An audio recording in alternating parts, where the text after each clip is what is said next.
What's up, guys? Happy 113. For those of you guys that have been watching me for a while, then you know that 113 is my lucky number. And I love to do something a little bit special on 113. So what I love is that in packing and unpacking, as my dad would say, all of the skeletons rise to the surface. So all of the things that I forgot about have risen to the surface.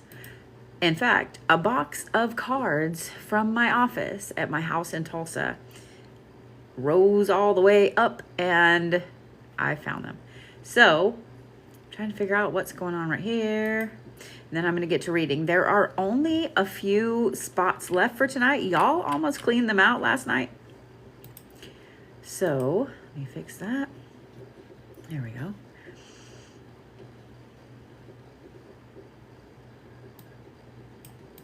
Maybe.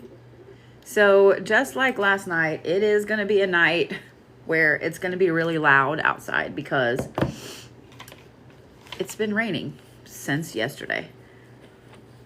For those of you guys that are in the paths of some of these storms, be really careful. I got woke up at 4 o'clock this morning with tornado sirens in November. It was fun. One of the decks that I found two decks that I got back in 2019. One is this one right here, the Dark Goddess deck. I love this deck. This used to be my solid anchor deck, and I don't know. And then this one is the other one, Earth Wisdom. I got this one back in 2019 as well, and I love them both. So I'm going to be using both of them tonight. So 113 reads are all about where your luck lies. And apparently where I'm going to drop stuff on the floor. So I do have my first five. We're going to start with them. So my first five, let's see here.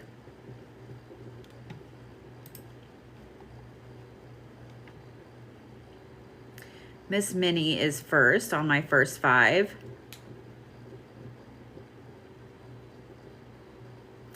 And then I don't know what's going on right here. Let me figure out what's up with this.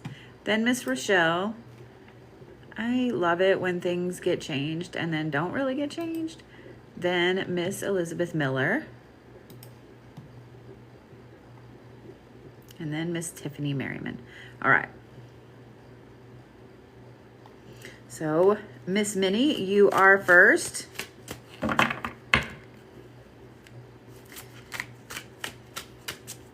I bought this sweater the other day at Walmart, of all places, and it's glittery. You can't see that it's super glittery, but it is. It's actually really warm. I love how big the sleeves are. Just makes me happy. And I am shuffling upside down. You know what?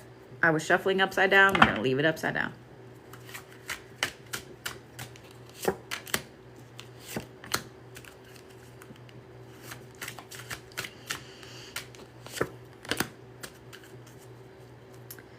All right.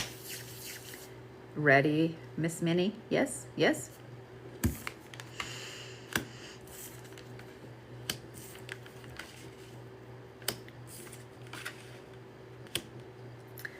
Well, after your read last night, I find this very interesting as well because these are where your luck lies, where your luck has changed, where it's shifting, etc. As I mentioned, I was shuffling with my deck upside down at first, and I pulled a card upside down. And then I thought, you know what, maybe I should put it right side up. But as soon as I started to turn it right side up, everything in me was like, don't do that. Leave it the way it is. And I see why. Because this is the atonement card, and it's upside down. So your luck has changed tremendously in that whatever it was you were atoning for, whatever it was you felt like needed to be fixed in your path. I feel like there's not enough light in here. There we go. I like that better. Whatever it was that you felt like you were moving towards, away from, whatever, is done. So that has shifted. When this atonement shifts and it's no longer highly focused on you, the amazing thing about that is it opens up your life for so much more. This is done. There's no more atonement. There's no more shadow work, no more processing, none of that bullshit. What I do find interesting is apparently Miss Minnie is moving from her atonement phase into her feminine empowerment phase, because these 3 cards right here of where your luck is shifting start with trickery, protection, and persuasion. When you enter your villain phase, when you enter your feminine empowerment phase, there is an aspect of trickery that comes with this, because it's not that you're trying to fuck people over. It's not that you're trying to do anything at all to be the trickster god. What it means is you are fed up with the way that people have been treating you. And if you need to tell little white lies to get through, if you need to 100% be a trickster spirit to get where you need to go, especially from people that have been fucking you over, then it's time to use that energy. I know some of you guys are like, oh, I would never. Yes, you would. Yes, you would. We all would. We all would. You know why? Because after a while of people fucking us every 9 ways to Sunday, we get to the point where we're like, you know what? I'm so glad that you guys all got everything you wanted off of the sweat on my brow, off of my own back. So let me go ahead and get what I need off of you. It just is what it is. Those of you guys that have had people that have abused you, that have in any way, usually mentally and emotionally, they're crazily, in my opinion, especially with a relationship, some of the worst things that you can do to somebody is to mentally and emotionally abuse someone. After a while, you get to the point where you understand how to play all of the tricks to get what you need from the universe. Now, I'm not saying that Miss Minnie is going to suddenly become a trickster spirit. What I am saying is that she's going to take all of the things she learned with this atonement phase and use them to her advantage. And use them to her advantage. The next is protection. I know for a fact, just because I've been reading for you for a couple of years, Miss Minnie, that you have felt like you haven't really been protected. And the thing is, when we go through a phase of atonement, it's a time when it's some of the most protected that we are. And I know you guys are like, bullshit, but I want you to think about it. When you go through a phase of atonement, this is hard shit. It's hard shit. You may feel like you're not protected, but you are. Because the universe knows exactly what it is you need to go through to deal with this atonement.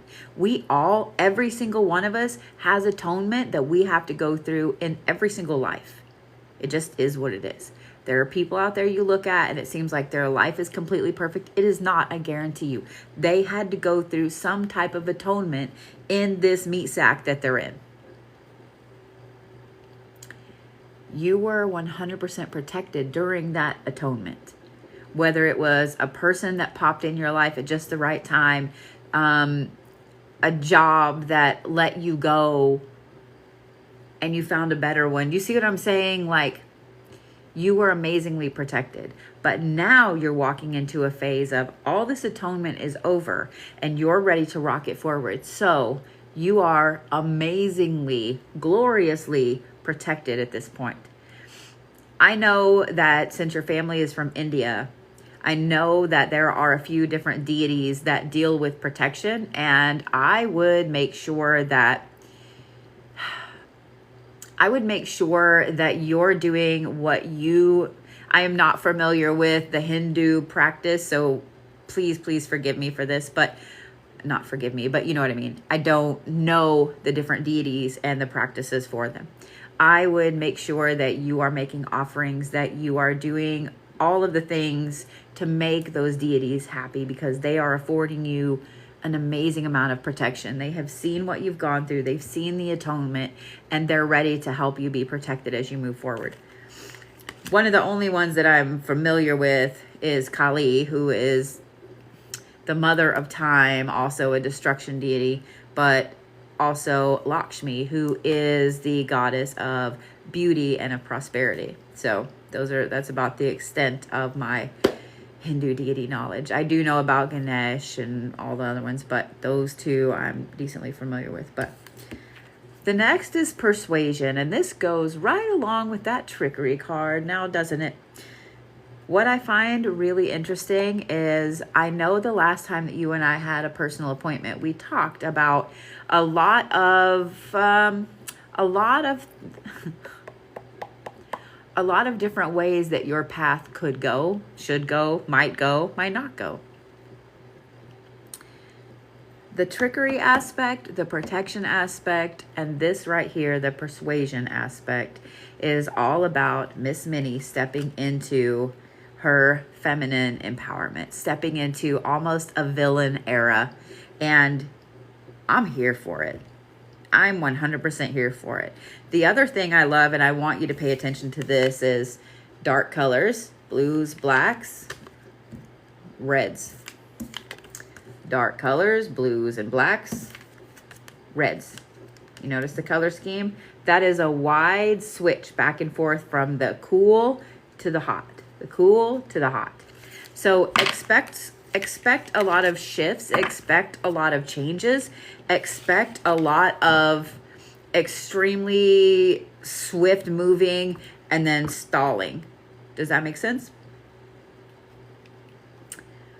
All right. Miss Rochelle.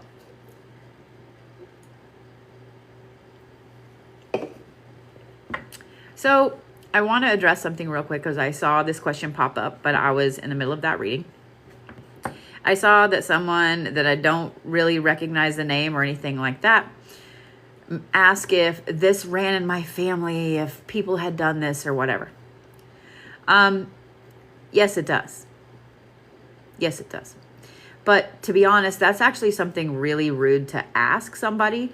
Oh, is this a family thing that you do or whatever? And maybe I just took it like that because things come over wrong in text. But it's actually really rude to ask somebody because that might be a family practice that you don't need to know about, that they're not allowed to talk about. There are some American folk magic practices. There are some voodoo, hoodoo, conjure practices. There are some African practices. There are some Mexican practices. There are practices all over the world that you're not allowed to talk about. You can practice them. You can help the public with them. You can help people that come and hire you with them. But you're not allowed to talk about them. You're not allowed to talk about how you learned what you learned, who you learned it from, etc. You're not allowed to talk about that. So it's actually pretty fucking rude to ask somebody if this runs in your family. It actually does run in my family. And I'm going to tell you how and why and all of that shit. Because I've talked about it before.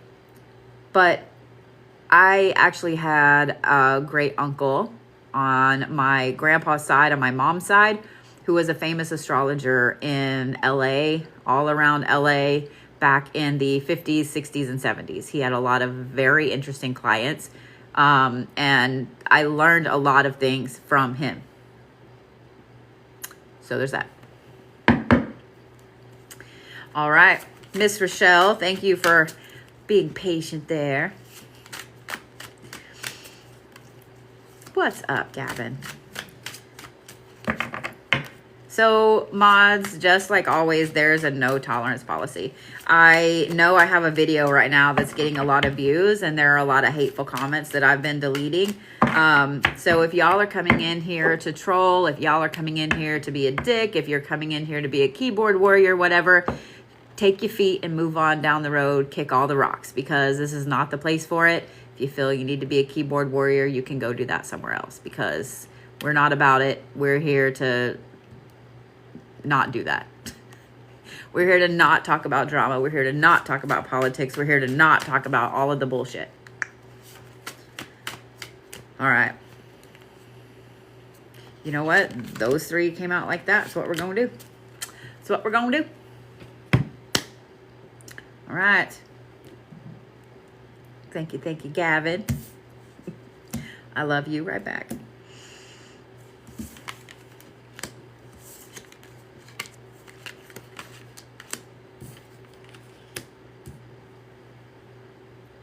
Miss Rochelle.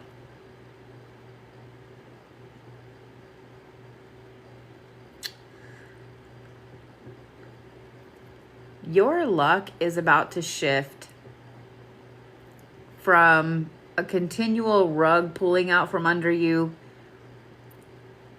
to something amazing. And here's the thing. This shift, when it happens, and I'm going to say really probably over the next 3 weeks to a month is when this is going to happen. You've been so used to all of this over here. I see why these three cards came out together. You've been so used to this over here that it's going to feel like a void when it's not there. You're going to continually be kind of thinking, okay, when's the other shoe going to drop? Like, when is this supposed to happen, etc. You ready? So you start off with respite, then seduction, then coercion. So what this tells me right here is that, oh my God, the last probably 3 years, I'm going to say 2 to 3 years, you've had nothing but, it's almost like this stagnant. And then something seduces you to do something that you really weren't ready to do, but then you get coerced to get in even further. So whether this is with relationships, like codependent relationships that continue to just move forward, and codependent relationships can be work, they can be friends, they can be family, they can be romantic, whatever. But this is just a continual stream of people fucking with you, like a continual stream of people fucking with you. This right here is like the universe gaslighting you at its finest, because maybe the easiest thing to use, the easiest example to use is a relationship, because every one of you guys is going to understand this. So what these cards right here signify would be this amazing person comes into your life, right? And you're just stuck together like this immediately right off the bat. The greatest thing ever, right? And then you start to kind of see the red flags, but you don't want to see them because it seems to be perfect. You're being seduced hardcore by this person, right?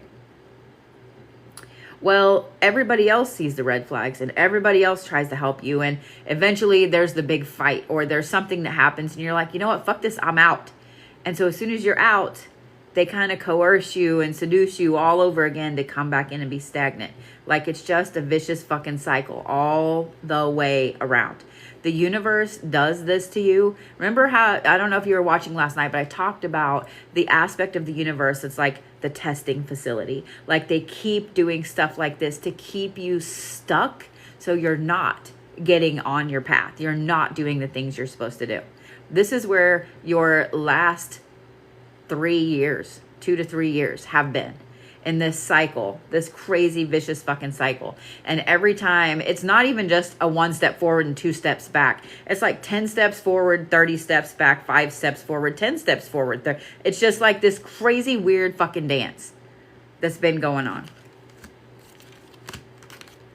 So let's talk about what's coming up, because this is such a major swing to what's coming up that you're going to feel like, you kind of have shell shock from this.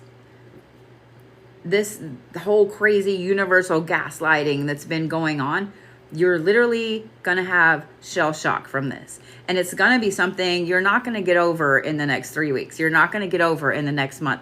Like it's going to take a long time of this next aspect over here for you to start actually believing that the good thing that comes to you through the universe is actually a good thing and not some other aspect of this bullshit right here. This, my friend, would be the redemption card. I'm going to say that over the next 3 weeks to a month, things with this are going to start to do this, okay? And then you're going to have this amazing aspect of redemption. Now, when this starts to happen, and this is probably going to be right after Thanksgiving, probably the first week of December, you're going to start to see a lot of this happening. The first of the year, it's going to be even more.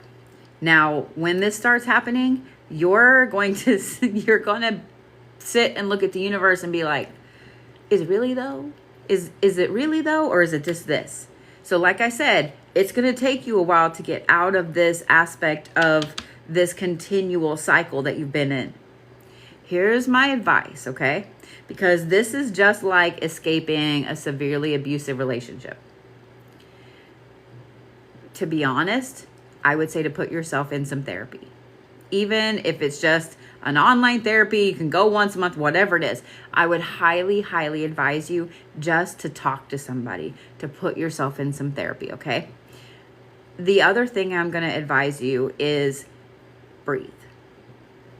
And I know we all hate being told to breathe, but when something triggers you that's in this fuckery right here, before you react, you're going to have a lot of self-control, but before you react, take a step back in your mind and just breathe for a minute.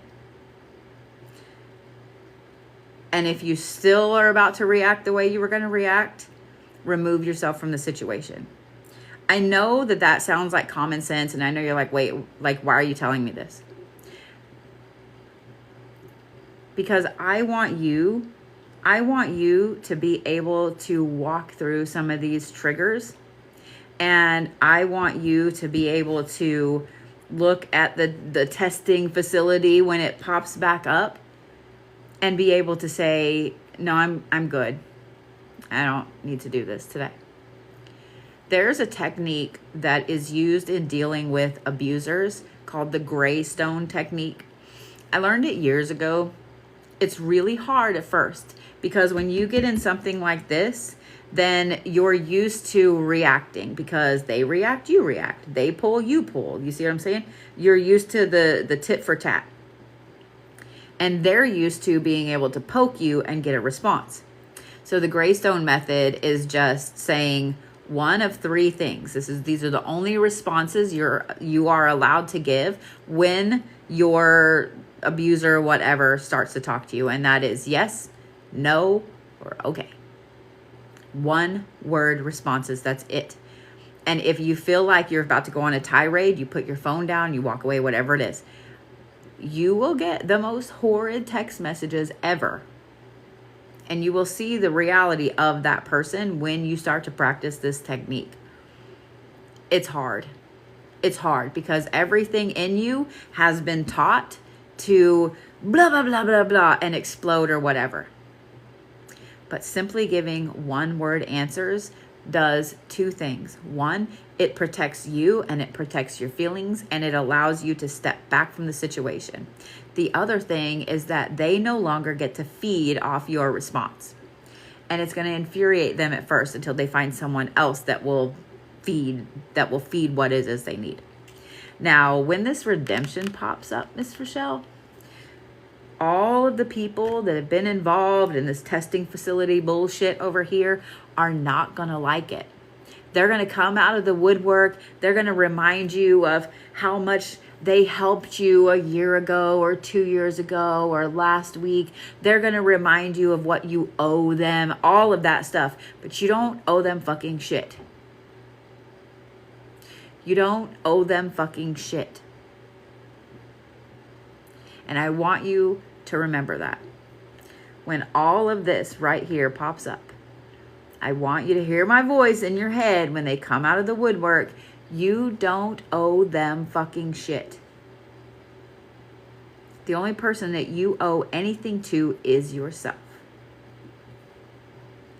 Now, I want to point out this card because this is one of my favorite cards in the deck. And this particular deity, this particular goddess, I talk about a lot. And I'm going to show you this. So this is my mom, Bridget. And she is actually a deity in voodoo. Now, notice she's white.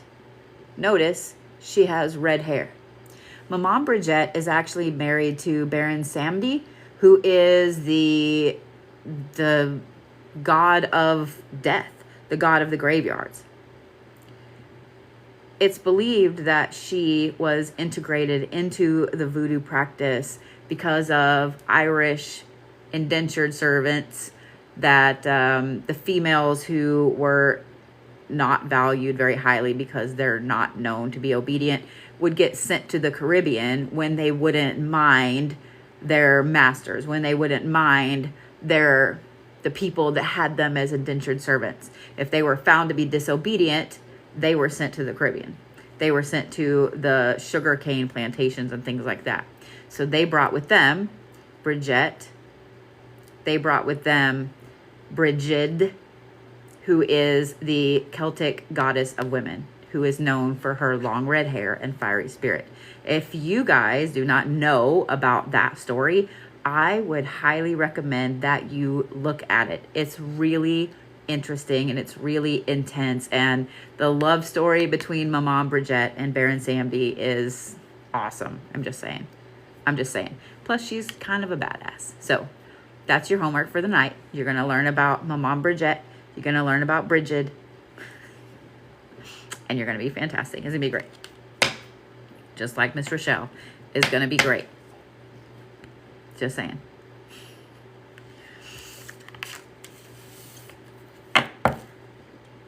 When it comes to being able to get yourself out of a situation like that, I saw someone say, I've been down that path. It didn't last very long, and so on and so forth. You are the one that has to have, you are the one that has to have the willpower. You. Because if you don't have the willpower to keep that going, it's not going to last very long. And you're going to slide right back into that codependent relationship, no matter who it is, whether it's your boss, your mom, your significant other, whatever. You need to make a deal with you, and you need to hold yourself accountable. I know that you can do it. It's easier to slide right back into the drama. It's easier to slide right back into all of that stuff. It's easier to stay in the cycle that you've always been in, because that's the devil you know versus the devil you don't know. But I know you can do it. You need to have faith in yourself like I have faith in you that you can do it. I know you can. You're welcome, Miss Rochelle. Miss Elizabeth Miller.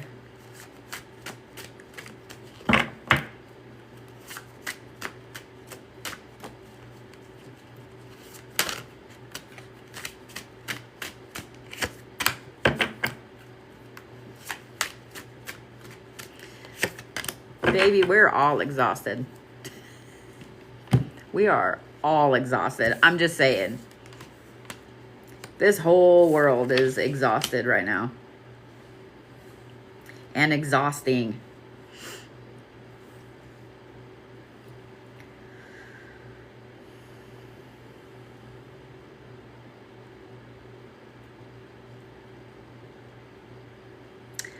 All right, Miss Elizabeth.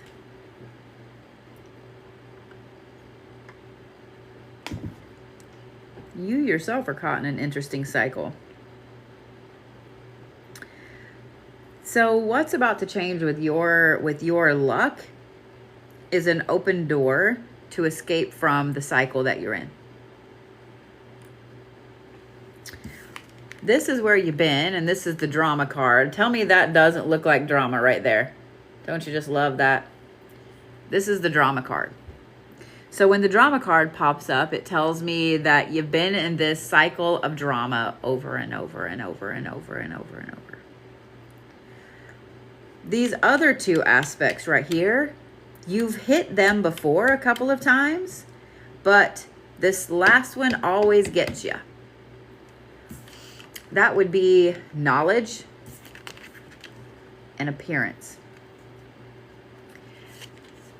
When you get fully into the drama.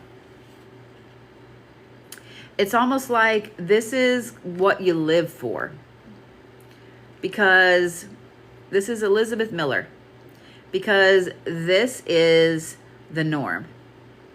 So whenever you have the norm, whenever you have this drama going back and forth and back and forth, especially when you're with someone that's like an energy vampire and all they want to do is drain you. They want to get you angry. They want to get you happy. They want to, whatever it is, they want to do whatever they can to feed off of you. So when that happens, this drama pops up. Very quickly, you realize that that's what they're doing. You know that's what they're doing. But you still get into this cycle with them.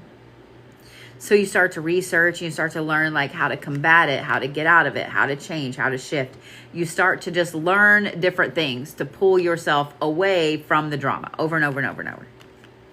So when that happens, when you start gaining all this knowledge and pulling yourself away, appearances change. Your appearance changes. We're going to start with that. Your appearance changes. Whether it is a change to your hair, your clothes, how you carry yourself. A lot of times it's just how you carry yourself that is the main change. That's the main appearance change. So when that appearance changes, this person that's causing all of this pulls this. And this is the temptation card. They start to see that you're becoming the person that they were drawn to begin with, all of that energy, all of that fire, all of the things that they love to feed on. But you're becoming a better version of that. So they lay this on really thick. Now, whereas with Rochelle, hers was more the entire universe doing this to her over and over and over. With you, this is one person that's doing this over and over and over. Right now, you're coming out of this drama phase and you're coming into this knowledge phase. I have a feeling that you've been in the knowledge phase for a while and the drama is starting to kind of wane off as this one goes like that. And so now you're moving more into this. This is the appearance phase. You're changing, you're shifting. This is where your luck lies. Okay? You've already gained all the knowledge you need to be able to utilize this new stream of luck that's popping in, this new stream of personal power. So this is what's starting to happen now. I would imagine that people have been mentioning that you seem different in a good way. That, did you change your hair? Did you lose some weight? Your face is glowing. They've mentioned things like that. You haven't really done anything. But it's the way you're holding yourself, the way you're carrying yourself. Your shoulders are up, your chin is up. Instead of how you look when this is going full blast. So when this appearance changes, this is where you have a pivotal decision coming up. And one that you are going to have to plant your feet in fucking concrete. Not just in the sand, but in fucking concrete. Because I have a feeling that if this temptation wins, this is going to be the cycle forever with this person. So when they start to see that your appearance is different, is better, is a more version of the you that they had to begin with, this is going to start being laid on so thick that it's going to be really, really tough. It's going to be really, really tough because they understand at this point that your change now is a pivotal moment for you. And if you walk away, they're not going to get you back. If they can get you to get back into that drama aspect, if they can tempt you to stay just a little bit longer, then they've got you. They understand that this is a pivotal time for them and for you. And it's going to take a lot of knowledge and a lot of willpower and a lot of you steering clear of temptation.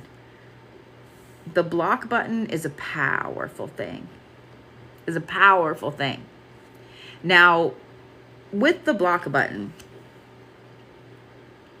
let me just say this. I have become the queen of blocking people. I used to not, because I wanted to make everybody happy, because I was in a situation exactly like this for too long. And I knew I didn't need to be there anymore. But when you leave that situation, you are trained, and that's exactly what it is. You have been trained to always respond. If that phone goes off, you better respond right fucking then, or that person is going to scream the minute you answer. They're going to blow your phone up. They probably have a tracker on your phone. They know where you are. And that sounds like some scary ass shit. But those of you guys that have lived it know exactly what I'm talking about. As soon as you see they've called you, as soon as you see they've texted you, that heartbeat goes like this. Your anxiety goes through the roof because you know what's coming next. That block button, once you get away from that person completely, is for your safety. It's for your safety. But remember how I always say that you hold the key to undo every action that you've taken? You are the one that holds the key to that block button as well. And there are going to be times that you're going to be tempted to just check, like, what have they posted on their Facebook? What have they, so-and-so said that they heard that they said so-and-so about me. And you're tempted to unblock them to see what kind of text they've sent. This is where you have to have a really strong talk with yourself.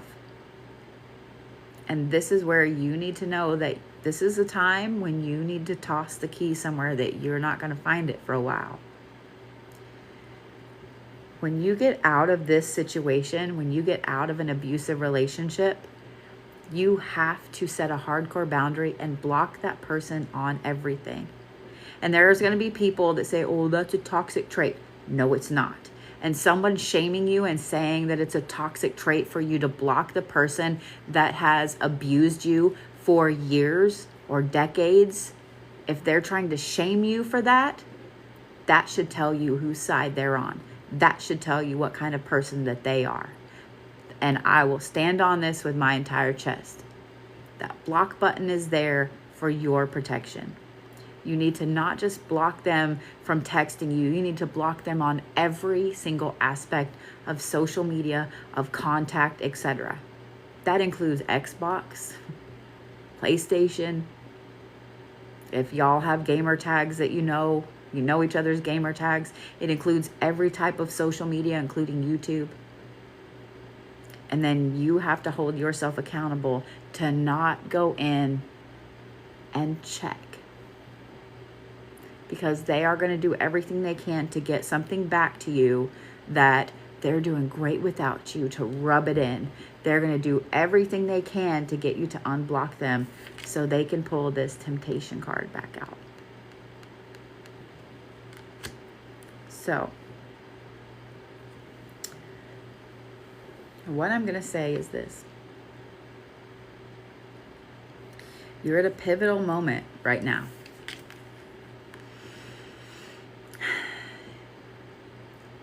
You're at the end of this,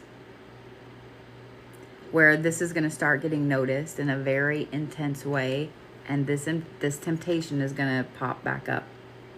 You're going to have to make a hardcore decision to not engage with the temptation that's going to pop up, or you're going to be right back here. When it comes to relationships like this, I don't care who this person is, family, friend, lover, whatever. I don't care who this is. This is not in any way a healthy relationship. If you guys are not fans of Rick and Morty, there's an episode where Rick sends Beth and Jerry to counseling on another planet, and they make these things that come from their mind about how they view the other person. Watch that episode. Watch that episode. If y'all have never watched it, watch that episode, because it's fucked up. It's fucked up. But it really highlights how people see each other in a codependent and severely abusive relationship. I would highly advise you to watch it.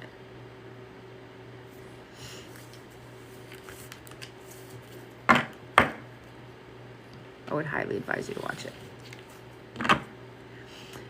Miss Elizabeth, I know damn well that you can get yourself out of this, and I know that you're not going to go back. I know that you are not going to be tempted to fall right back into that trap. And I know just from experience that it's going to be hard for the next 9 months to a year. It's going to fucking suck, and things are not going to be the level of comfort that you've been used to. But you know what? In a year, in 2 years, in 10 years, you're going to look back and you're going to be so thankful that you stood your ground and you moved forward. I promise. I promise. I have faith in you.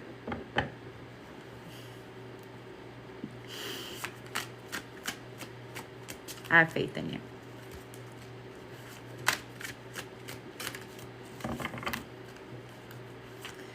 All right. Miss Tiffany Merriman. You are so, so welcome. Miss Elizabeth, honey.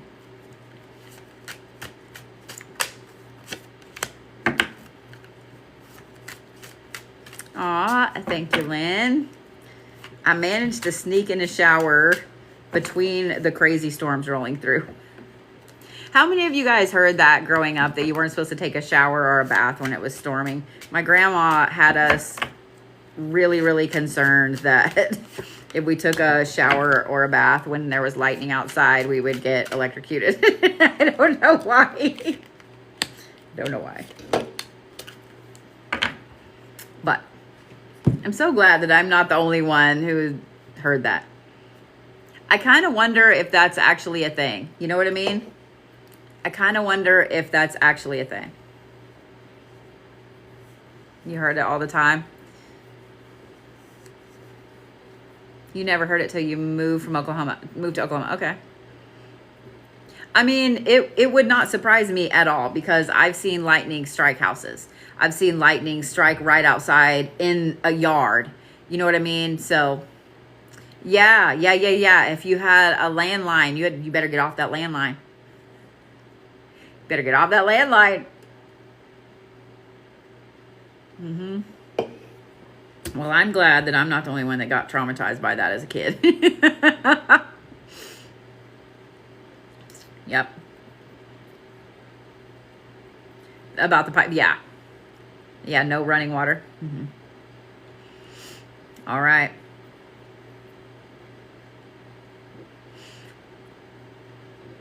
I love that a lot of you guys, yeah. I love that a lot of you guys knew that too. Yeah, I think it is because of the metal pipes. Like, that would make 100% sense. And then if you think about it too, a lot of tubs were cast iron, you know, that's metal, you know, so, and water is a conductor. Like, water is a conductor. So, yeah. All right. Miss Tiffany, are you ready?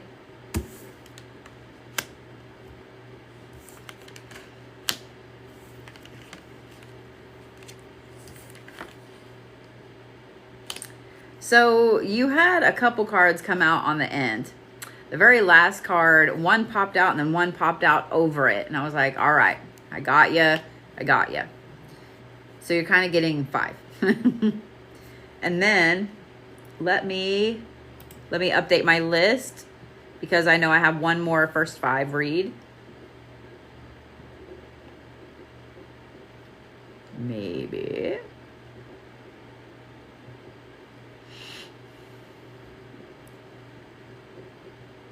Miss Elizabeth Dawson is my last first 5, and then Miss Christine Carver is my first general read. All right. Ready, Miss Merriman?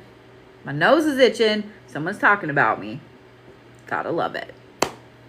So you start off with the Fate card, my dear Miss Tiffany, and then you have Judgment, And then you have temptation. So this is where your luck has kind of been. You've been, I almost said in a path, and I don't know why I was going to say it, but I'm going to stick by it. You've been in a path that fate has set for you. And when I was saying in, I literally feel like instead of walking on the path, you've been doing this, like digging down into the dirt of the path as you walk. You know how in all the cartoons, when they're dragging an animal or a horse that doesn't want to walk anymore, and the dirt, like, you know, they drag their feet so hard that the dirt comes up all over them, and then suddenly they don't know where the animal went. Like, that's how I feel like you've been in the last 5-6 months. You've been in this path that fate has set. And the more that you've gone on this path, the further down in the path you've got, because you've just dug further and further down in the dirt. Now, what's interesting about this is sometimes fate has to take us down a path like that because it's a stupid fucking lesson that we have to learn in this life, whether we realize that we signed up for this fucking lesson or not. It's fucking stupid. I 100% agree. But the Judgment card, the last 5 months have been interesting for you. I know that they've been tough, but I don't really believe that they've been the toughest 5 months of your life. But they've been tough in ways that I don't think you realize how tough they've been. They've been tough in ways that you've had an intense, crazy amount of judgment that has popped through. You've had an intense, crazy amount of aspects that caused you to judge where you were going, why you were going there. Like, everything about your last 5 months has been specifically with judging different aspects of your life. And some of it's been your entire life. And judging doesn't necessarily mean something bad. In fact, sometimes this judgment has been epiphanies of, oh my God, that's why I didn't get this job, or that's why I didn't date that person, or that's why this, or that's why that. Sometimes we have these crazy epiphany type judgments of one little tiny thing in our life that we realize if we had made that decision, or if we had gone over here or whatever, our entire life would be something completely opposite of what it is now. And that comes along with the temptation to make a whole bunch of changes and maybe backslide into talking to somebody that we left in the past, going back to a job that we left in the past, revisiting some old friends that we know are super toxic, things like that. When that temptation pops up and it makes us question our judgment, it makes it really, really hard for us to move forward. We start to get stuck. And that's why I said that you had been in a path that fate had set, where you just kept getting drugged down deeper and deeper and deeper into the dirt until it was all covered and you couldn't figure out which way was up. What's coming is really interesting. And before I pull these cards up, I want you guys to remember that just like judgment, just like temptation, judgment isn't always bad. It isn't always bad. We're taught that it's always bad, but it's not. Because the next two cards that popped up, the first one that popped up was redemption, okay? It popped out of the deck about here. This one popped out like this and came over it like that. And this is the atonement card. And the reason that I said I want you to remember that not everything is bad is because this atonement card, when you see atonement, we all think, oh God, shadow work, I've got to deal with some mistakes I made or whatever. But that's not really it. That's not really it. Atonement can be simply gaining the rewards from all of the shit that we've gone through. Atonement can be getting recognized for doing a fantastic job at work when we thought nobody was looking. That was the weirdest sound.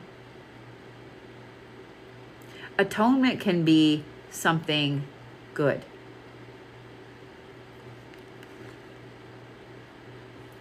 You have a phase of redemption and atonement coming up. And neither of them are bad things.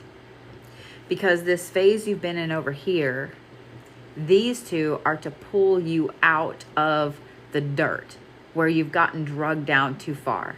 These two right here are to clean you off, to get all the dust out of all the nooks and crannies, and to let you be a shiny version of yourself that you haven't seen in a long time.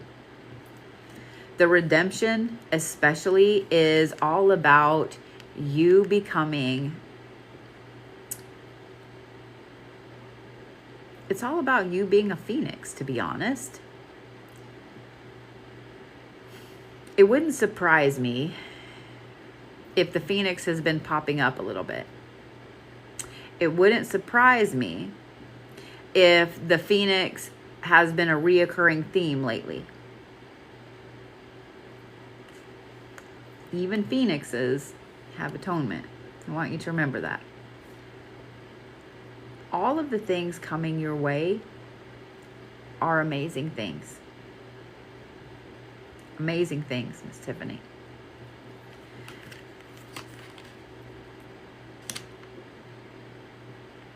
So I want you to research this goddess, this deity. This is Scotty. She is in the Norse pantheon. If y'all are not familiar with this deity in particular, she is a scary bitch in a cool way. She is an insane, intense goddess of ambition, the hunt, getting what you want.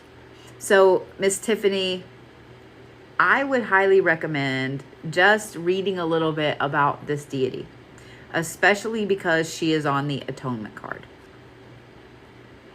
Reading some of the tales about her, some of the stories about her, is going to make a lot of this right here sink in, if that makes sense.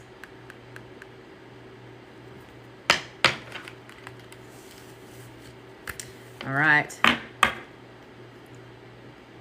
Miss Elizabeth Dawson, you are next.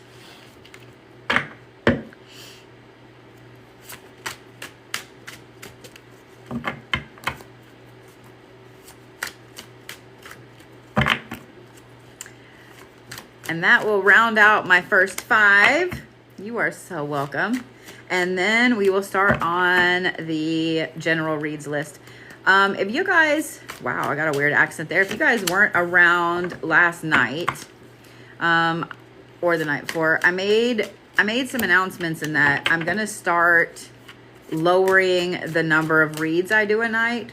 For a while, I was a maniac and I was doing 25 to 30 reads a night. And I just can't. It's not good for anybody's mental health to do that many readings. Not that I felt like I wasn't doing good readings, because I would be on for 5 or 6 hours at a time. It's just too much. You know what I mean? It's just too much. So I'm going to start lowering the number of reads that I do in a night. Some of y'all have been watching me for a long time. In 2021 and the vast majority of 2022, I would do 25 to 30 reads in a sitting. Like, it was a lot. It was a lot. But I also got to sleep till noon. You stay up till 2 or 3 o'clock in the morning. Like, yeah, some of y'all have been watching me for a while. But, yeah. All right. Ready, Miss Elizabeth?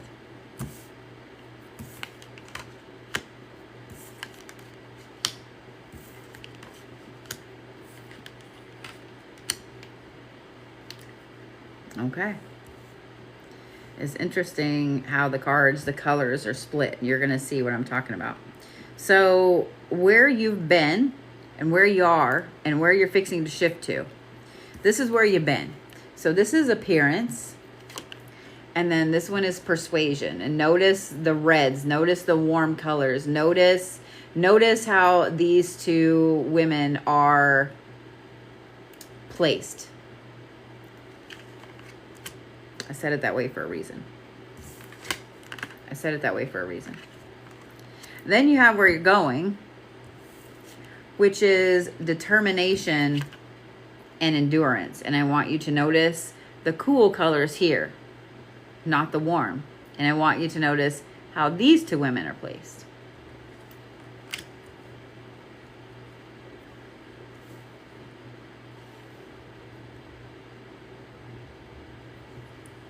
Gotta get them lined up just so.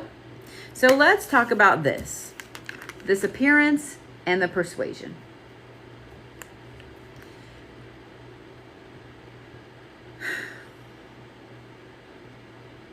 Your whole path is fixing to get turned on its head. These two cards right here together represent a time of being super concerned with the way you appear to other people.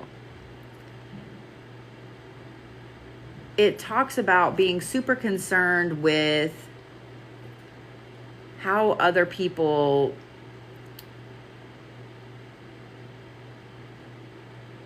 trying to think of the right word. I had the word and it went. It's like making sure that people like you, doing all of the things you can to make everybody else happy. The best way I can describe this is like, let's say you go to work, your boss comes in and says, "Oh, did the blue Bodie come in? Hold on."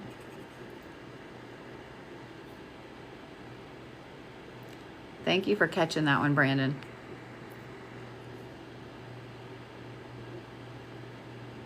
Good Lord. Your boss comes in and says, "Hey, I have this project I would like for you to take on. It's going to take you a couple months." And you're like, "Absolutely, I got you." So you start working on this hardcore. Well, then somebody else needs some help and you know that they know the big boss. And so you're like, "Okay, let me help you. Let me make you look good. Because then if you look good, then I look good," and so on. So you start helping them and you get a little stretched. And then maybe somebody else down here in accounting needs your help with something. And suddenly you have like 10 projects going on because you didn't really want to say no.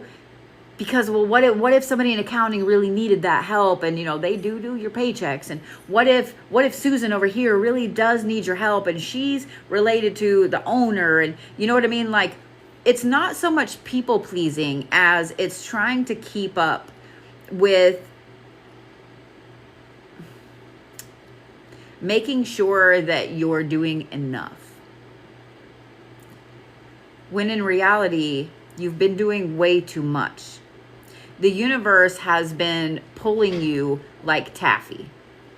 If you've ever seen a taffy puller, it literally just pulls like this over and over and over, because that's how you mix taffy. So that's what the universe has been doing to you. It's not that you've been so worried about pleasing everybody else that you've been neglecting you. It's not that you've been so worried about, well, I need this designer clothing. I need this. That was so weird. I saw that light pop up and it looked like somebody was getting in my live. I was like, no. It's not that you've been trying to look like something you're not. It's that the universe has been pulling you in a taffy puller to see how much you could actually do, you could actually take, which sucks. Like, the universe isn't nice in that way sometimes. But I'm going to say this. We all have to go through this. This is like a rite of passage, especially when you are stepping into your path, into your spiritual journey, or all of the things. When you're stepping out of the old Elizabeth into a new Elizabeth, you have to go through the fucking taffy puller. Because what the taffy puller does is it releases all of the air bubbles. It makes sure that everything is mixed in there perfectly how it's supposed to be. And it will discard all of the bullshit. Anything that doesn't belong in that taffy will get discarded. Because you're going into this. This is determination and endurance. Whatever it is that you've been manifesting to come into your life is solidly on its way. It's not going to happen tomorrow. It's not going to just like plop into your lap on Thanksgiving, but it is on its way. You have to continue to be determined, and you have to know that it's going to take a little bit of endurance to get to the major, big, massive thing that you've been manifesting. Because you've been listening to everybody say, don't think small, think humongous when you're manifesting where you're going. And that's exactly what you've been doing. Big things take time. Big things take the universe putting everything into place so you can just walk right up those stairs. So you're going to have to wait on the universe to start. Well, the universe has already been starting, but to continue building the stairs. I want to point out again the differences in the colors of these cards. Notice it goes from really dark to light and then light to dark again. You're at a phase right now with this determination card that you need to set some boundaries for you. These would be things like if, say the work situation, you're already doing the big project for your boss and somebody comes in, you have to set a boundary with you that you say no. I don't care if the person that does your paychecks need help. I don't care if Susan, who knows the owner, needs help. You have to set boundaries with you, because this determination right here is the fuel for the endurance. Endurance only happens when you have a solid dose of determination.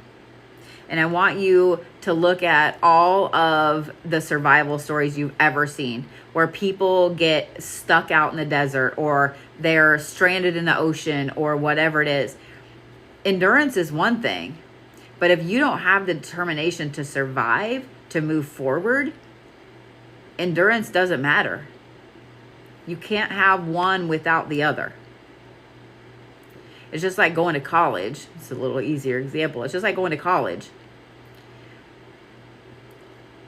You go in with all the determination and thinking that you have all the endurance. And by the end, they kind of flip-flop a little bit, where you have to have one to have the other.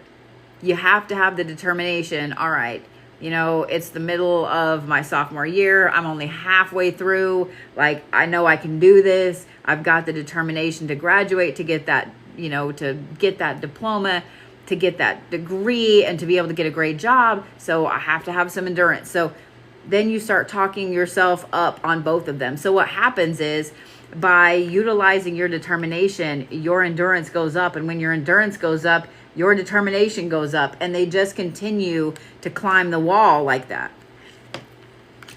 So when this change comes, when this shift comes, you need to have a lot of things in your toolbox that allow you to continue to build your determination. Because when you build your determination, like I said, they're just going to continue to help you climb all of those stairs. But just remember that the universe is still building the stairs. So have a little bit of patience. But if the universe doesn't build them fast enough, you get on it. You build it. Okay? Does that make sense, Miss Elizabeth? You are so welcome. You are so welcome. All right. Miss Christine Cava is next. What's up, Miss Kaylee Pooh?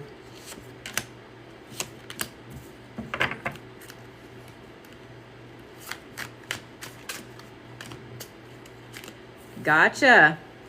I gotcha. So a lot of that made more sense than I realized it did, yeah?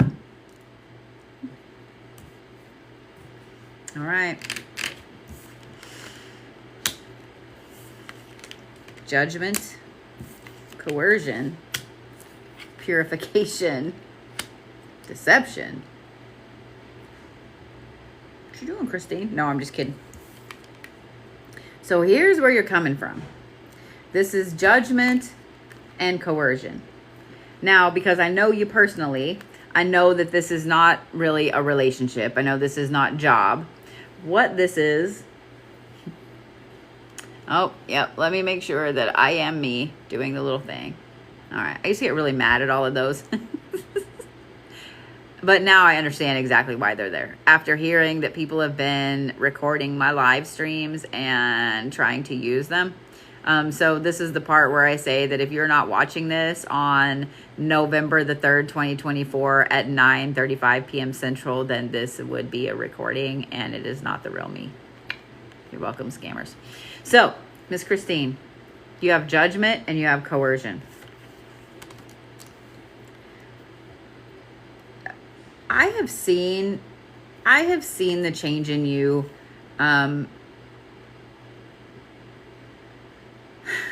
since I first started doing readings for you.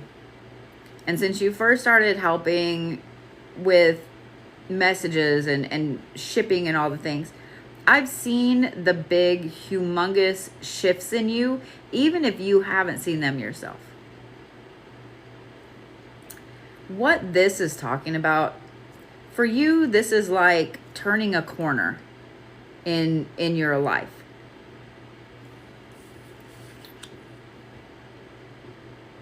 The judgment and the coercion, those come from decades of programming. Decades of programming from people around you, whether it's about your kiddo, about your past, about your parents, about whatever it is. All of the things that go along with any town. I wanted to say small town, but any single town. Because when you're younger, I don't know what my kid is doing down there.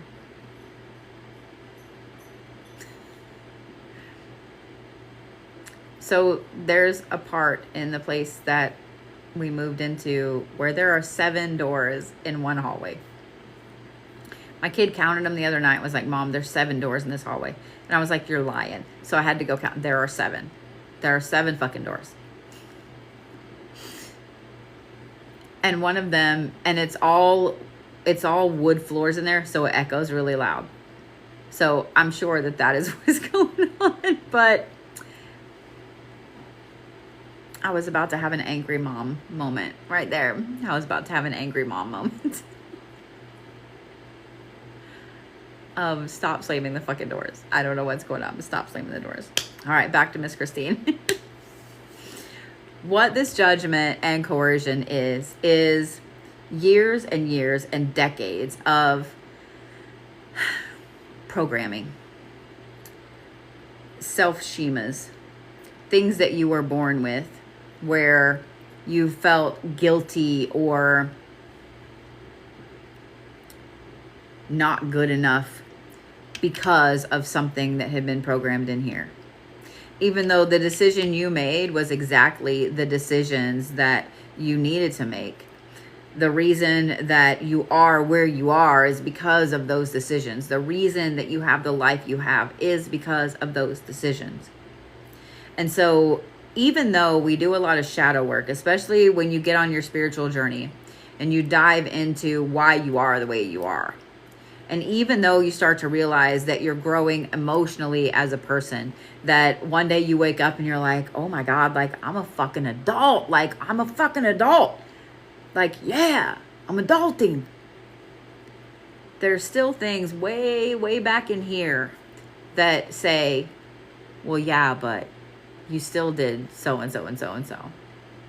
You still did so and so and so and so. Oh, and you still did so and so and so and so. So you have all of these crazy judgments that are in there. The reason I said you're turning a corner, and I hope that I made sense in saying all of that, because once you hit a certain spot in your spiritual journey, it's almost like you feel like you don't have any other place to go. Like you feel like you've done years of shadow work. You feel like you've done years of classes. You've read 19 bazillion gajillion books. You've watched a decillion videos, since we're gonna use that word because I love it. You feel like there's so much in there that you can't put any more in there. You know what I mean? You can't put any more in there. That's usually when this corner pops up.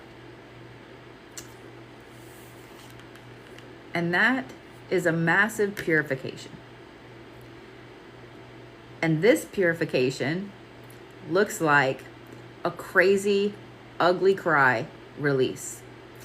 And not just one, but a lot. In a way, it looks like having a little bit of an emotional crisis. It looks like having a little bit, I don't want to say breakdown because that's not what it is, but you just start having all of these crazy feelings. I didn't get to catch them fast enough.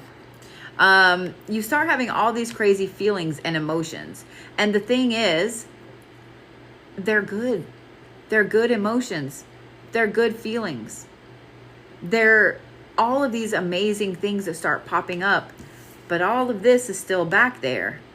And so when those judgments pop up back here, there's a release that has to happen, a purification that has to happen.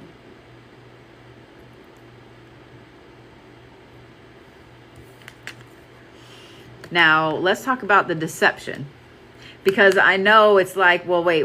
What is that card then? Because that doesn't line up with the purification. It does, though. And I want you to really look at that card. She's standing by a waterfall. She's about to be submerged in something extremely purifying. Sometimes the deception that we have to use is a deception for ourselves. So we'll stop allowing those judgments, those things we've been programmed with those self-schemas to pop through. I have a feeling that water is going to be your friend, and the irony of the fact that it's been storming on your house for a couple of days is not lost on me right now.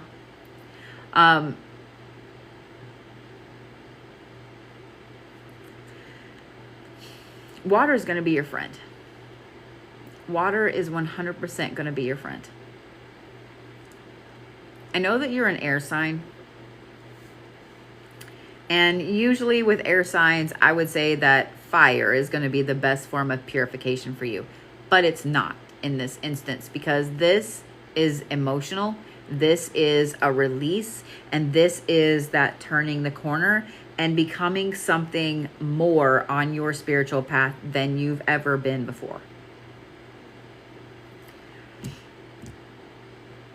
That all makes sense. Aww. Good night, Miss Kaylee. I hope you have a great week at school. And you know I will let you know as soon as I can.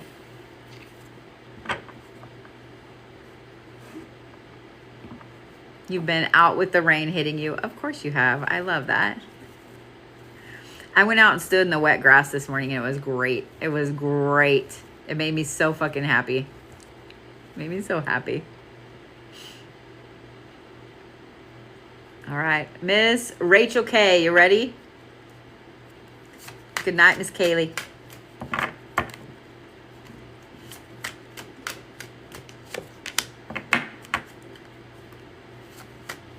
That is one thing that I miss the most in living in the loft, is not having a yard, not having grass. I didn't realize how much I needed to stick my feet in the dirt, stick my feet in the grass. Just stand there and look stupid is great. In my pajamas. My kid and I, it's so weird. That's like really tight on my shoulder right there. My kid and I had a mommy-daughter day a few weeks ago. And I'm going to say that like fall at Walmart, and I know everybody's like, Walmart, oh my God. I love when they roll their pajama sets out. I do. There's nothing like a new set of pajamas, like fuzzy pajamas or whatever. I'm not talking footy pajamas, but like top and pant set that make you feel a little bit fancy, you know, because I usually sleep in leggings, like, you know, leggings and a t-shirt, or in the summer I'll sleep in shorts because hot flashes are stupid. But in the winter, oh my God, they have them at Target. You shouldn't have told me that. So Walmart now carries, I am going to murder her name, so please forgive me, Sofia Vergara. And she has these satin pajamas that are black with massive pink peonies on them. And my kid and I both fell in love with them and got matching pajamas. I may have also got the nightgown and the robe, but we're not going to talk about that. But we fell in love with them, and so we got matching pajamas. And then we also got these other pajamas that are like thicker. They're fuzzy, I guess. And so I was out in the yard today in my star pajamas, standing in the dirt, holding my pants up because they're too long. But it was great. It was great. I loved it. It was fantastic. And I didn't realize how much I needed to do that. So if y'all have not gone out and stood in the grass in your pajamas and just looked weird, then you need to do that. Then you need to do that. I'm just saying. I'm just saying. All right. Miss Rachel K, are you ready? My nose is itching. Somebody talking about me.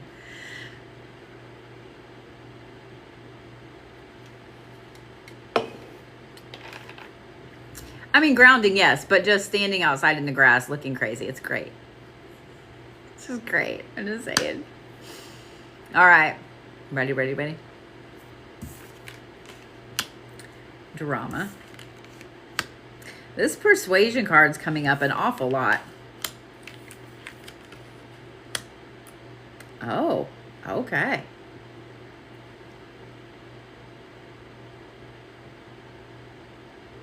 Are you ready for this? So where you've been is the drama and the persuasion card. Notice the intensity of the colors with both of these.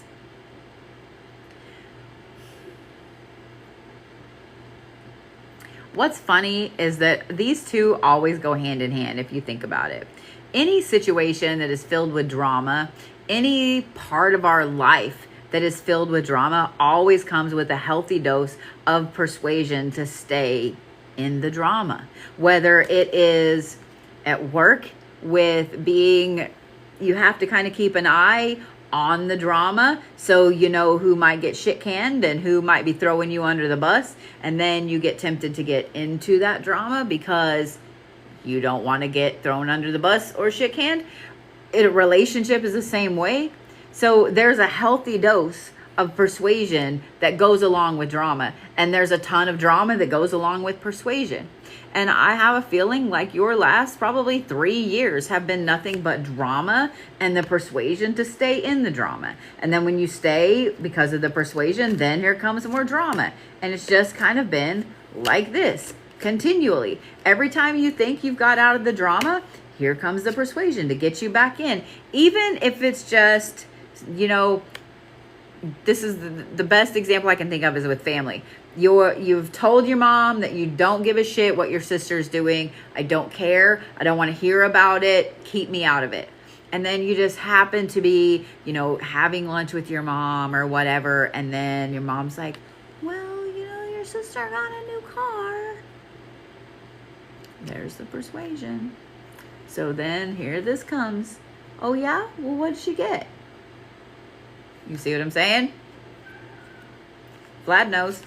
But that's what happens is the drama pops up and the persuasion pops up to keep you embedded in the drama forever.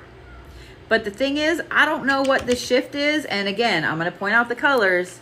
These are bright, vibrant colors, right? The blue, the red, bright, vibrant fucking colors. Thank you for that. I point that out because look at these colors. You have wrath and you have envy. This is where you're headed. So I want you to notice all of the black in both of these. I want you to notice the black and the white. I want you to notice the yin and the yang aspect here. The lady in white with the white hair, the lady in black with the dark hair, the white storm clouds on the black. I have a feeling that Kirsten has locked Vlad out and he's not happy that he's not allowed in there. Hey, Vladdy Patty, you can come up here, buddy.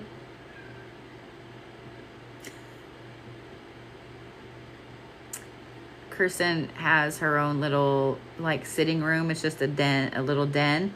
But I told her that she could have that for her, you know, little sitting room, private living room, whatever she wants to have. Well, it's got French doors on it, and that's partially what we heard close a while ago. So he must have got kicked out. I bet she probably went to bed. And now he's mad about it. He's mad about it. So Miss Rachel, this is where you're headed.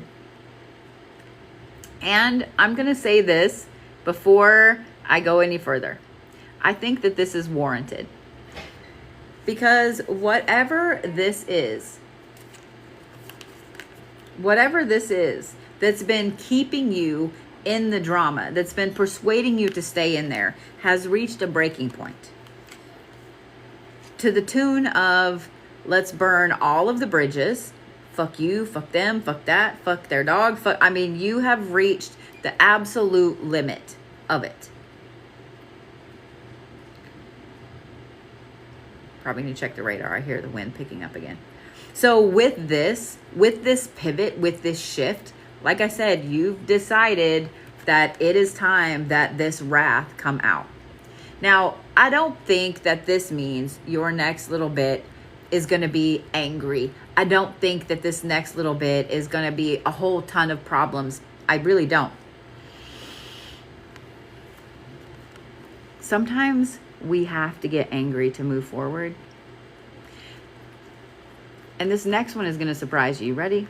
Sometimes we have to be envious of something else, of someone else, to know what it is we're striving for. I know you guys have heard people say you have to attack what you want to attract, right?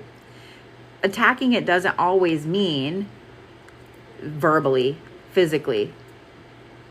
It could mean as much as you're attacking the idea of something that you want to be by taking a ton of classes, by reading a ton of books, by learning as much as you can, by working out really hard to change your body, by whatever it is. And I want you to think about this in a bodybuilder scenario, okay? And here's why. I know a few professional wrestlers that their whole day is eating a specific way and working out. And when they work out, there is an anger there. They release those feelings as they're working out. There is an envy there because they want to move up the ladder a little bit. They want to be the next person to win the title. They want to be the one to hoist the belt up. They want to be the good guy. They want to be the bad guy. They want to be the one that's everybody's cheering for. They want to be the favorite. So there has to be a healthy dose of envy there to know where it is you're headed. Can't make this shit up. But when it comes to this wrath, you have to get angry at all of these things that have been holding you back in the past. You have to be able to use that wrath and that raw energy that you have in there to be that bodybuilder and to continually work at moving forward, to attack the thing that you're trying to be. You don't have to physically attack it. You don't have to do those kind of things, but you have to have a plan of attack to move forward. That's where you're headed. Whatever this pivotal aspect is, whatever this bridge burning, crazy, fuck this, fuck you, fuck that aspect has been, it has lit a fire under your ass, and that fire is only going to get stronger. It's only going to get stronger. And I think by the end of the year, you are going to be so driven, so ready to move forward, so passionate about this and about where you're going. Nobody is going to be able to stop you. Nobody that has been a part of this persuasion or this drama is going to be able to stop you from moving down this path. And I mean, I think it's fucking fantastic. I think it's fucking fantastic. Now, the warning I will give is this. You have to, and I'm going to use my professional wrestler, one of my friends again, as an example. This person has never been married. They don't have kids. Their schedule is intense, and they travel almost, I want to say, over 300 days a year. They're traveling. They're in an event. They're filming. They're wrestling. They're whatever. They gave up a lot of the social life. They gave up the relationship. They gave up the kid. They gave up the house in the suburbs with the picket fence and 2.5 children. They gave up all of that because of this. Because this envy and this wrath and this drive was so strong that they were ready to give up this normal thing over here to be this. It sucks because it is a lonely path. It's a lonely existence. And a lot of people, 90% of people, 95% of people will not understand why you're doing what you're doing. Well, if you just spent some time relaxing, if you just, maybe went out on a date with so-and-so, or, maybe this or that. They don't understand why you're doing this. I understand. But I just want you to know, it sounds like just from your comments, you already understand that aspect of it. But this is a whole new aspect of fire under your butt that I think is something you had years ago, and it's waned off. It's been getting drained by this, and it's back. It's back.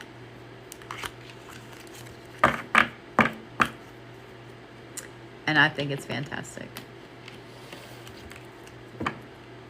Well, thank you, hippie.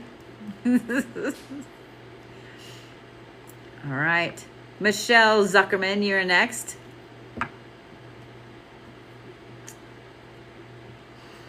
What was that? To say thank you for something you may or may not remember. Aw. I'm glad I could help. So I have Michelle Zuckerman. I have Christine S, Teresa A, Julie O, Cody R, and Jennifer A. And that is my list for this evening. So let's do Miss Michelle, but let's check the radar real quick because that got really loud. That got really loud. And I just don't want to be woke up at 4 o'clock in the morning again with fucking, like, look at this shit. That is what just rolled through here today, all of that. Thankfully, what's rolling through here right now, the main nasty part is going to the south of me. So I'm just done with it. You know what I mean? Like I love it. I love the rain. We have not had rain in so long and we needed it so badly, but maybe not this much at once. Like maybe not this much at once. And then I know that there were some communities here in Oklahoma that got destroyed last night with the tornadoes and the straight line winds. And I hate that. That is probably one of the things that I hate the most about Oklahoma is the weather. I'm not going to lie. Fall is fantastic. Fall is fantastic. The weather's great. But the storms, like I legit have PTSD. I'm not going to lie. Anybody that grew up in Oklahoma, anybody that had to come here a lot as a kid. I grew up in Colorado, but we were here My grandparents lived in Collinsville, which is a little bit north of Tulsa, between Tulsa and Bartlesville, and a lot of really nasty shit rolls through there because there's no windbreak. It's just flat. There's no hills, there's no river, there's nothing. So it flattens stuff there. I have PTSD from being a kid in this shit. It's insane. It's insane. So when storms pop up, I'm not going to lie, like it makes my anxiety go through the roof, especially when they're this heavy for this long. And then I turned the alerts back on my phone for a local news station and then the Weather Channel as well, because every place I've lived, I've been able to hear the storm sirens really, really well. We didn't hear them this morning. And there's a ton of houses and neighborhoods and stuff like that around where I moved. So I don't like that we didn't hear them. I don't like that. I only knew about the weather because someone called Kirsten's boyfriend. His mom and I are friends, and she texted and then called and was like, hey, are you awake? Because there's some really nasty, like there's rotation over you. And so that's what I heard. And then after I got up and I was walking around, then I could hear them, but they were really far off. And I didn't like that. So I don't like the weather PTSD. It's fucking stupid. All right, Miss Michelle. So yeah.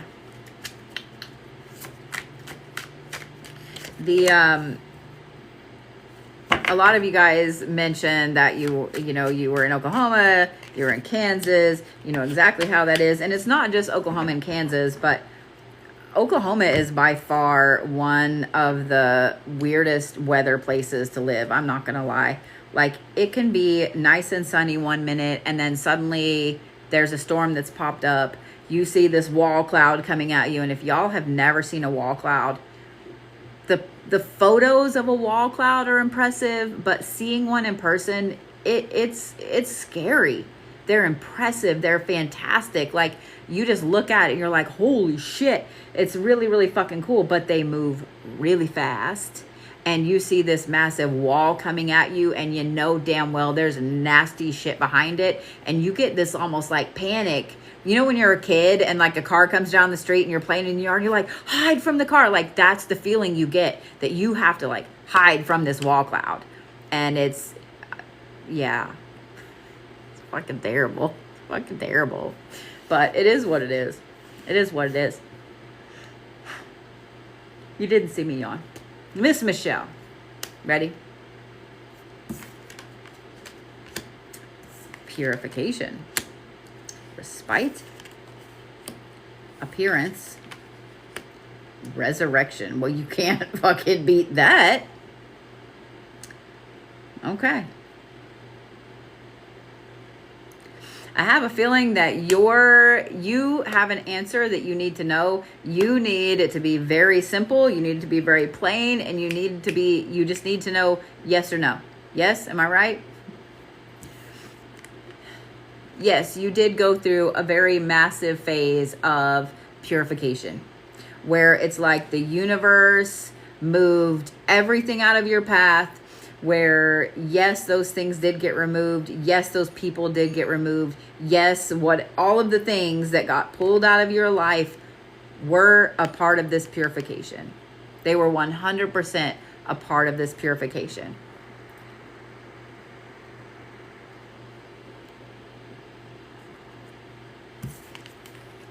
And then you went through a pause, which sucks. You go through a purification and you expect that now you're ready to do things again. Now you're ready to stretch your wings, to fly, to do all the things, to be glorious once again. But instead, you went through a pause. You went through a pause, which actually is what normally happens when we go through a purification, because the things that got purified were the things that were pushing us forward so crazily, and we didn't realize those were the things that were pushing us forward. So you needed that pause, whether you feel like you needed the pause or not. I think when you look back in a year, in 10 years, whatever, you're going to realize how much you needed that pause. That scared the shit out of me. The computer just refreshed and I didn't touch nothing. Y'all see my hands. And so just scared the crap out of me. That's why I had that moment of like, what the fuck is going on? But you needed the pause, because the pause gave you time to think and plan, and you didn't see that. What I find really interesting is where you're going is appearance and resurrection. And I love this card. That was a massive lightning strike that just was out there.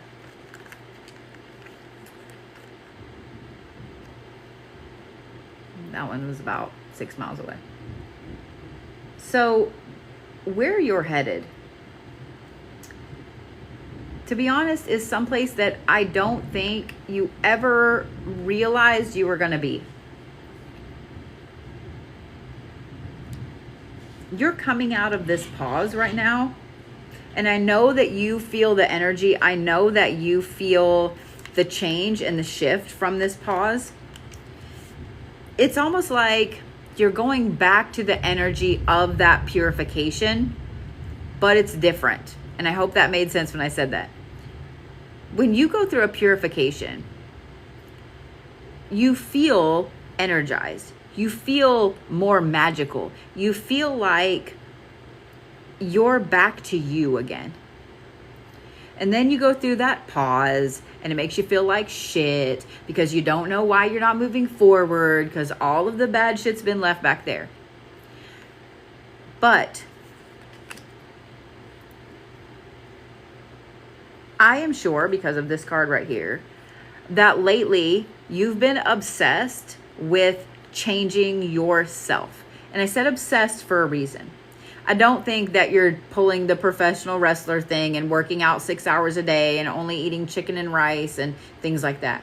I think what this is you upgrading your clothes, you upgrading how you do your face, how you do your hair, how you hold yourself, what you drive, where you live. You're upgrading all of these things, and it's not to keep up with the Joneses. It's not to make sure that everybody knows you have stuff. It's none of that. It's for you. This appearance and you changing and shifting your appearance into something else. It isn't quite fake it till you make it either. It's something more intense. And what that is a complete resurrection. What this is you bringing back to life some of the dreams and the goals and the hopes and the plans that you had when you were younger. It may not be exactly, well, this is what I want to be when I grow up. It may be something more like, I don't know, maybe when you were younger, let's say you wanted to be an actor, an actress. And then you didn't like drama class, so you didn't get into that. You didn't worry about it. But now the thing has popped up where by you changing a lot of stuff about yourself, you're resurrecting that idea. Maybe you start doing some voice acting. Maybe you get a part on a reality show or something like that. That's a complete resurrection of your dream of being an actor or an actress when you were little. That's the energy that's coming your way. That's the energy that this fall and this winter is bringing, is a complete resurrection of some old goals and old dreams and hopes and things that you wanted to do forever when you were a kid. Remember when you were a kid, you were like, this is what I'm going to do forever, like that kind of energy. So if you're not quite sure, because this hasn't popped up yet, it will, probably within the next couple weeks. I would start by taking a look back at what were some of the goals and the hopes and the dreams that you had when you were young. What are some of the things that you obsessed about, that you wanted to do so badly when you were younger? The thing you wanted to be the most when you became an adult. I would start by looking at those things. because that will start you down a lot of this appearance towards this resurrection. And when this resurrection happens of your dreams and goals and hopes and plans, we all scheme plans when we're 8, 10, 13. We all scheme those plans. The resurrection of that ferocity of moving forward. Does that make sense, Miss Michelle?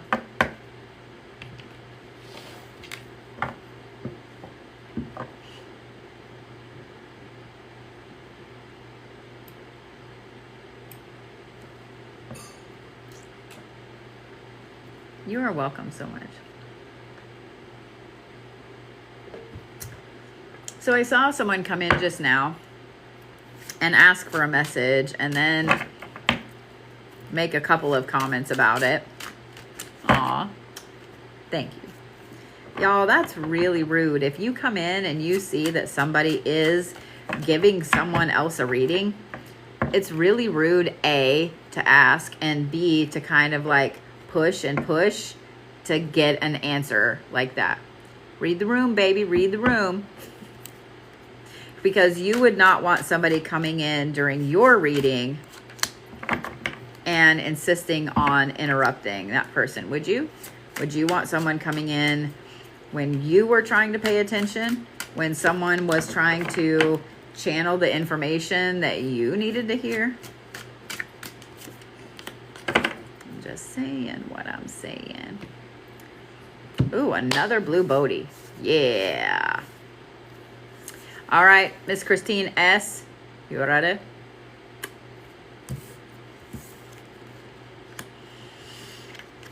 Ooh.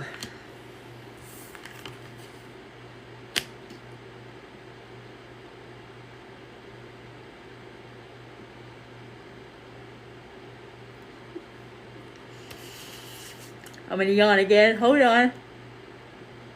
It's annoying to witness. Yeah. I will watch other people's lives and I will sit there and look at the amount of people that are demanding information. Like it cracks me up. Like it cracks me up. All right. Miss Christine. I don't see this deity a lot, but I love this card. Girl, you've been in a place of revenge. And I love that it's thundering when I said that. You've been in a place of revenge. Now, I'm not faulting you for this at all, in any way, shape, or form. Because this is also the seduction card. Revenge is very seductive. Especially when you see that something you've been working for, the karma you've been hoping would hit someone else, is starting to hit, and you can aid it along. It's really hard not to get wrapped up in revenge. When someone has wronged you so much, when they have done so many things to you, even if it's just little bitty teeny tiny things, those little teeny tiny things stack up. You go to the dollar store and you load up a cart and you don't think nothing about it because just everything in there is just $1. And you get to the checkout and it's like $150 and you're like, what the fuck? Because those little bitty things add up. Dollars add up. When it comes to being in revenge mode, that revenge becomes super seductive. Revenge is a powerful motivator for you, especially. I know that y'all have seen The Princess Bride, and if you haven't seen The Princess Bride, then that is your homework. You are not allowed to come back to class until you have finished that homework. But one of the main underlying themes of the movie is revenge. We all, whether you've seen the movie or not, know the line, hello, my name is Indigo Montoya. You killed my father. Prepare to die. Every single one of you knows that. Every one of you knows that. it's a seductive mistress. But after the revenge has been taken, there's a hole, because that seduction to move forward is gone. The need for revenge is gone.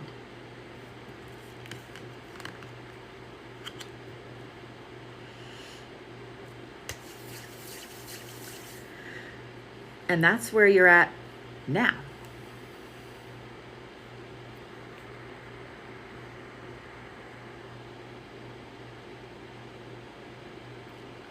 That's where you're at now.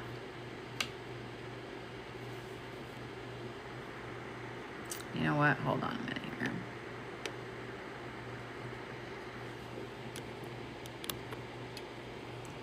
Sorry, I need to take a screenshot of that one because I'll deal with that Dr. Love and stuff later.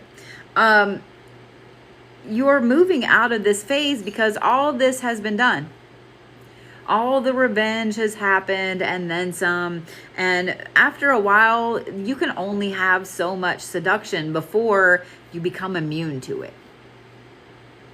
So now you're heading into a place. Now, like I said, when these cards pop up, don't get upset, okay? Because let me explain. This is coercion and this is envy. It's funny that the envy card popped up in this position again, because it's been popping up in this position at the end of the reading of what's coming. And so we've already talked about what this means when it's in this position. But the coercion card right here. Seduction and coercion are very similar. They're very similar. Seduction is making something look so good, so amazing that you want to do it, that someone else wants to do it. Coercion is almost the same thing if you really think about it, except it's kind of using a little bit of some threats to make them do the thing. Revenge can easily be channeled into envy. Seduction can easily be channeled into coercion. Now, I know you're like, okay, so both of those things don't sound good.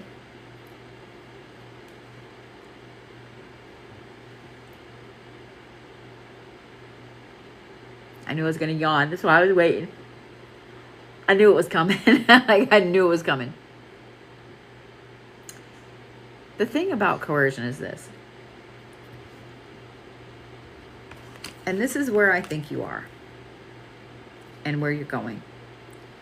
You know that the revenge and the seduction of revenge has been a very strong thing in moving you forward. So you've been doing a lot of mental exercises, a lot of mind strengthening things, whether it is actual, getting on one of the apps to help your brain think better, or reading, or whatever it is. You've been coercing yourself out of this phase over here. You've been coercing that passionate part of you out of this revenge aspect. You've been using the seduction of revenge and coercing yourself into doing something more. And that's where the envy card comes in. We already talked about this in this position, and I don't know if you were here, Miss Christine, but what this represents is having something else to strive for. Whether it's being envious of someone holding that title belt, whether it's being envious of living in a certain place or a certain size house, whether it's being envious of having a certain position in your job or whatever. That is what is driving you and pushing you forward right now. While these things do have a bit of a pokey side to them, so does revenge and seduction. You've been walking a fine line with this revenge aspect for so long. And please don't take the revenge, me talking about that, as you just burning something to the ground. Sometimes revenge is doing well in life. Sometimes that is the best revenge you can get. The people that always told you, you know, that you'd never amount to anything, that you didn't know anything, that you weren't good enough, you weren't smart enough, you weren't pretty enough, you weren't handsome, whatever it is. All of the people that always told you that you weren't enough, sometimes the best revenge is saying, oh yeah, bitch, look at this. And being amazingly successful, having a good life, having great kids, having a relationship, a good relationship, having a great job, doing well, being happy. Sometimes that right there is the best possible fucking revenge that you could get. So by using this energy and turning it into being able to coerce yourself into being more, into gaining more, into going further, I think, I'm going to say the words, you ready? I think you're becoming an adult.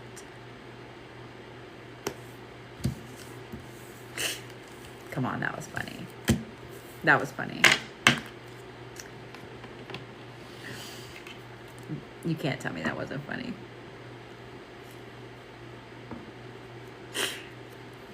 Did that make sense, Miss Christine?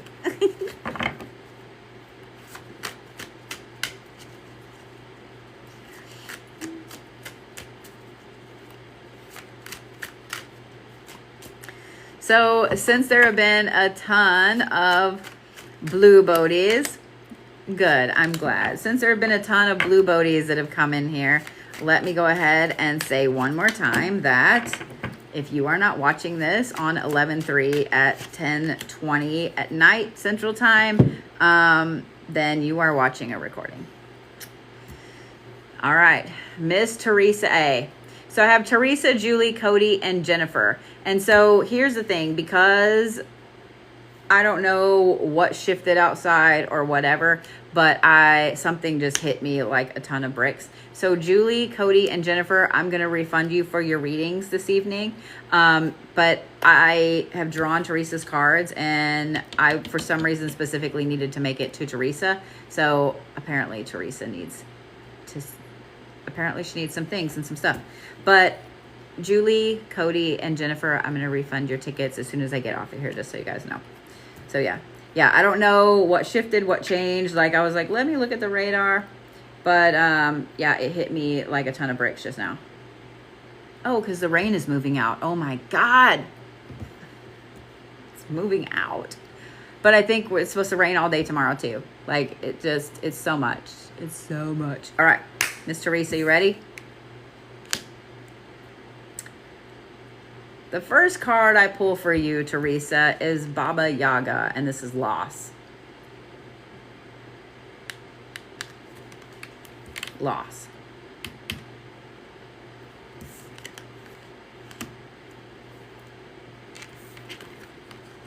Integrity, resurrection, and endurance. Okay.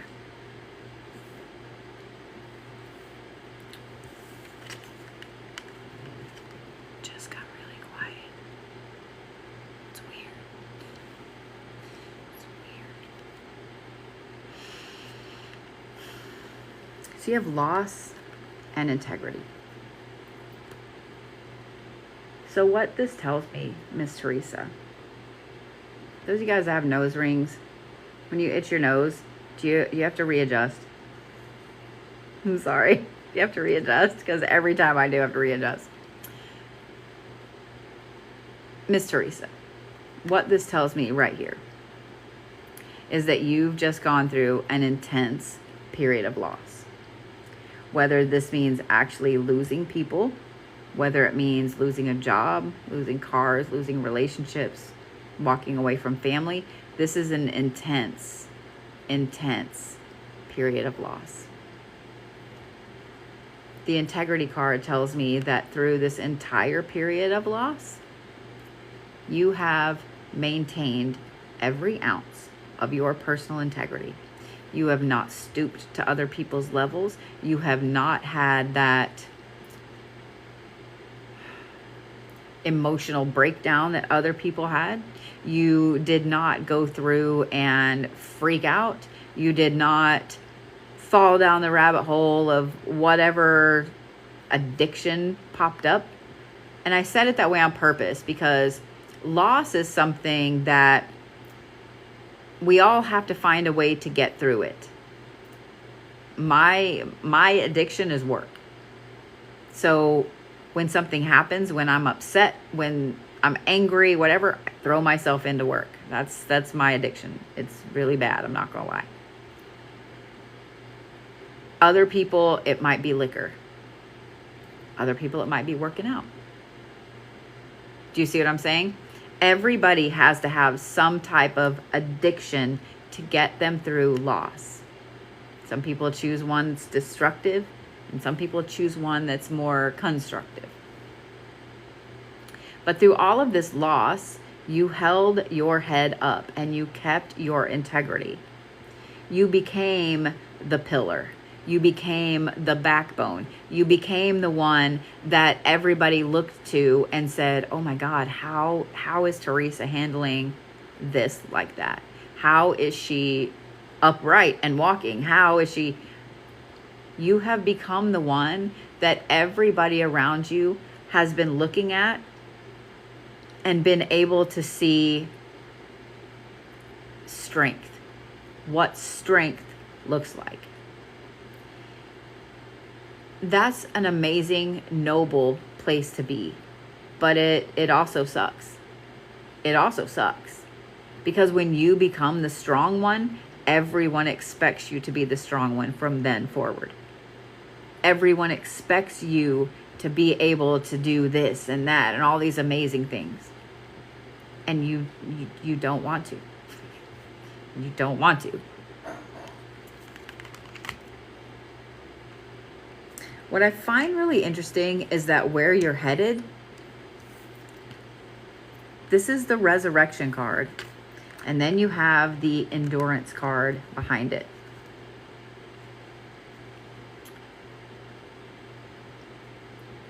After loss, and after we fall into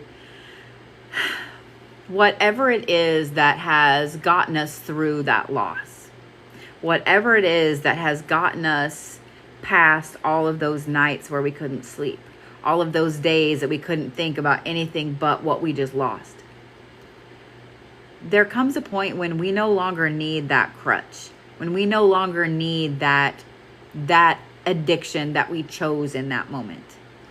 There comes a point where we wake up and we're like, say your addiction was working out. You wake up and you're like, you know, I don't want to go to the gym today or tomorrow. And you just give yourself a huge break. With that comes a resurrection. Because you start to look around and realize that there still is sunshine, that there still is moonlight, that there still are people that love you and that care about you. And there are still goals and hopes and dreams that you just put on pause for a minute. And that's also where this endurance comes in. Your chosen way of dealing with loss, Miss Teresa, is about to turn into a major resurrection for you. It's about to turn into, it's almost a transmutation, well, not almost, it is, of this energy. Because when you have a loss, that's sadness, it's anger, it's letting go, it's grief, it's emotions that you don't even have a name for, but they all get pent up in there and held in, especially when you're the one with the integrity and you're the strong one. Eventually those emotions have to come out and you have to deal with them. And when that happens, you turn that, this is what you will do. You will turn that into this resurrection. You will turn this into Teresa being something more than she's ever been. You already have the endurance because you've walked through all of this loss with such integrity.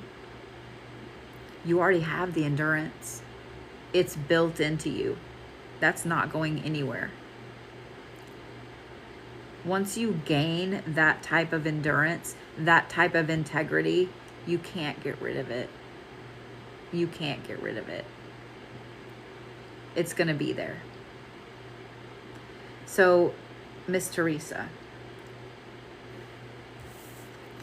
you are about to go into this, a phase of resurrection that is going to turn you into this amazing golden goddess, this amazing powerhouse that's going to draw in the manifestations that you've been wanting, like moths to a flame. And I think, especially after seeing this loss card over here, the very first card that popped up, I think you deserve nothing but the best when it comes to that. Does that make sense, Miss Teresa?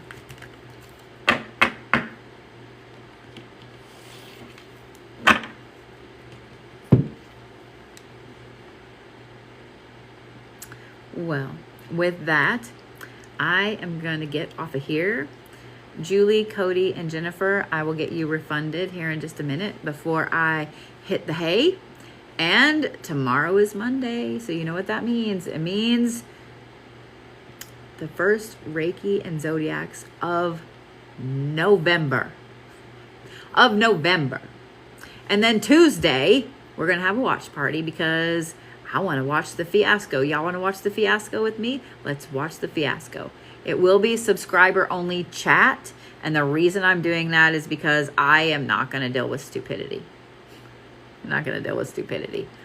Let's have a place where we can all watch and we can talk about things and we can have a good time and have your pajamas on, have your popcorn, and we're going to sit and watch it together. All right? I love you guys. I will see you tomorrow. Reiki and Zodiacs.